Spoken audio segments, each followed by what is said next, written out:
آج میں آپ سے ایک اور سوال پوچھنا چاہتا ہوں کہ ہمارے معاشروں میں طبقاتی فرق کیوں ہے اور اتنی زیادہ چیریٹی ہونے کے باوجود غربت کیوں نہیں ختم ہوتی؟ اگر میں اس کا سمپل آنسر کروں تو وہ یہ ہے کہ ہم پراپر زکوٰۃ نہیں دیتے، اس کی وجہ سے ہمارے معاشروں میں سے غربت ختم نہیں ہو رہی۔ میں اس کے دینی پہلو کی بات نہیں کروں گا کہ صاحب نصاب کون ہوتے ہیں اور زکوٰۃ کے مصارف کیا ہوتے ہیں۔ میں آپ کے ساتھ اس کا ایسا پہلو ڈسکس کروں گا جو نارملی ڈسکس بھی نہیں کیا جاتا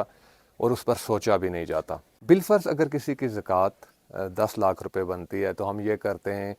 کہ ہم 20 بندوں کو 50 ہزار روپے دے دیتے ہیں۔ میں کسی کی نیت پہ شک نہیں کرتا کہ ہم اس لیے یہ کرتے ہیں کہ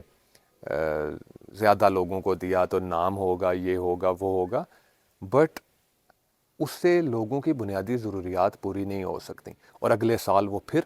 زکوٰۃ لینے کے حقدار ہوئے ہوتے ہیں۔ اور اگر انہی 10 لاکھ سے کسی ایک بندے کو کوئی کاروبار شروع کرا کے دے دیا جائے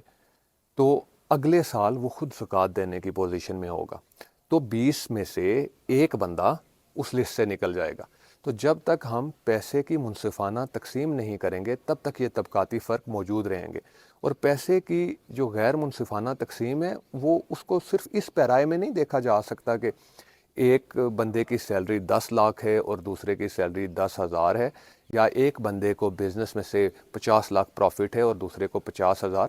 یہ جو زکوٰۃ کا کانسیپٹ ہے یہ بہت خوبصورت کانسیپٹ ہے